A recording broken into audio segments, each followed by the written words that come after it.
गाड़ी जैसे ही उबड़ खाबड़ रास्ते पर छरी, पुराने लोहे के गेट चरमरा गए। राधिका ने खिड़की से बाहर झांका।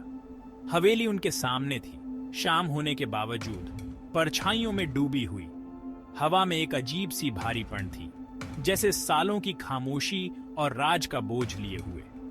राधिका की रीढ़ की हड्डी में एक सिहरन दौड़ गई। उसके माता पिता ने अपने पुरखों के गांव वापस जाने का फैसला किया था। वे पुरानी हवेली को फिर से ठीक करके अपना घर बनाने वाले थे। लेकिन अब जैसे ही वह गाड़ी से उतरी और उस भरे हुए आंगन में कदम रखा, उसके मन में एक अनहोनी का डर समा गया। घर जितना उसे याद था, उसे कहीं ज्यादा बड़ा था। उसकी दीवारें ऊंची और भव्य थीं, जो पुराने पत्थरों से बनी हुई थीं और ढलती हुई रोशनी को सोख रही थी। राधिका कमरों में घूम रही थी, उसके कदमों की आवाज खामोशी में गूंज रही थी। हवेली बस पुरानी नहीं थी, यह भूली हुई लग रही थी। अगली सुबह राधिका ने विलेज घूमिंदे का फैसला किया। हवा ताजी और साफ थी, हवेली के अंदर की उमस भरी हवा से बिल्कुल अलग। बच्चे तंग गलियों में खेल रहे थे, उनकी हंसी पुरानी दीवारों से टकराकर गूंज रही थी। औरतों का एक समूह विलेज के कुएं पर कपड़े धो रहा था। फीकी पृष्ठभूमि में उनकी रंगीन साड़ियां एक जीवंत छटा बिखेर रही थी। राधिका, उसने मुड़कर देखा तो एक नौजवान उसके पास आ रहा था। उसका चेहरा एक चौड़ी मुस्कान में बंटा हुआ था। यह आर्यन था, उसका बचपन का फ्रेंड। बचपन में उन्होंने साथ में अनगिनत गर्मियां बिताई थीं।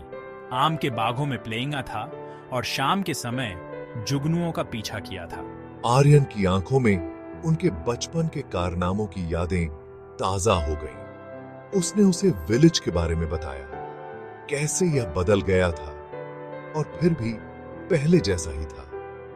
उसने उस पुराने आम के पेड़ के बारे में बताया जिस पर वे चढ़ते थे। उसकी शाखाएं अब फलों से लदी हुई थीं। लेकिन जब उसने हवेली का जिक्र किया तो उसके चेहरे पर एक साया छा गया। तुम्हें देखकर अच्छा लगा, राधिका, उसने कहा। उसकी आवाज धीमी थी। लेकिन उस घर में सावधान रहना, यह हर किसी का स्वागत नहीं करता। उसके शब्द हवा में इकोड़ते रहे। सुखद ग्रामीण जीवन की पृष्ठभूमि के सामिंदे एक कठोर वार्निंग। राधिका ने उसके वर्ड्सों को अनसुना कर दिया। उन्हें स्थानीय अंधविश्वास कहकर खारिज करने की कोशिश की, लेकिन उसके मन में शक का बीज बो दिया गया था। बाद के दिन काम में तेजी से बीते।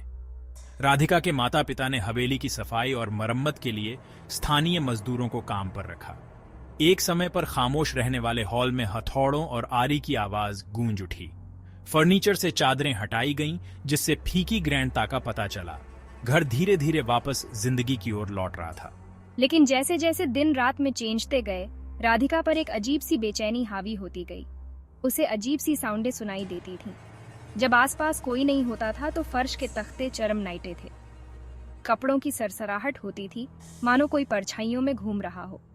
एक रात जब बाकी सब सो रहे थे, उसने अपने बगल वाले कमरे से साफ साफ सुबकने की आवाज सुनी। दिल तेजी से धड़क रहा था। राधिका आवाज की ओर बढ़ी। कमरे का दरवाजा आधा खुला था। उसने धीरे से उसे धक्का देकर खोला। उसकी सांसें थम गईं। चांदनी कमरे में फैल गई, जिससे हवा में नाचते हुए धूल के कण जगमगा उठे। सुबकना बंद हो गया था। कमरा खाली था। उस रात वह घंटों जागती रही, अंधेरे में देखती रही। उसने खुद से कहा कि यह सब उसकी कल्पना थी। चेंज्ड आउट का स्ट्रेस उसके दिमाग के साथ खेल रहा था। लेकिन गहरे में उसके पेट में एक ठंडा डर समा गया। वह इस एहसास को दूर नहीं कर पा रही थी कि वे हवेली में अकेले नहीं थे।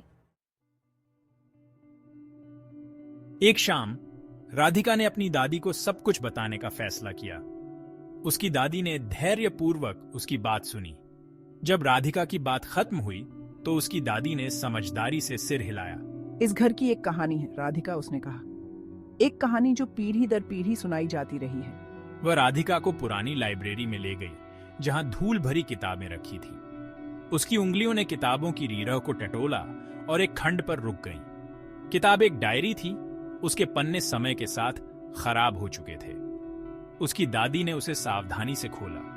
फीकी स्याही ने माया नाम की एक युवती की कहानी बयां की। माया एक खूबसूरत लड़की थी, जिंदगी और हंसी से भरपूर। लेकिन जब वह सिर्फ 18 साल की थी, तब उसके साथ एक त्रासदी घटी। उसकी रहस्यमय परिस्थितियों में मौत हो गई। कहते हैं कि माया की आत्मा ने इस घर को कभी नहीं छोड़ा। वह हॉल में भटकती है, शांति की तलाश करती है। राधिका का दिल उसकी छाती में तेजी से धड़क रहा था। अब सब कुछ समझ में आ गया। वह कल्पना नहीं कर रही थी, माया असली थी।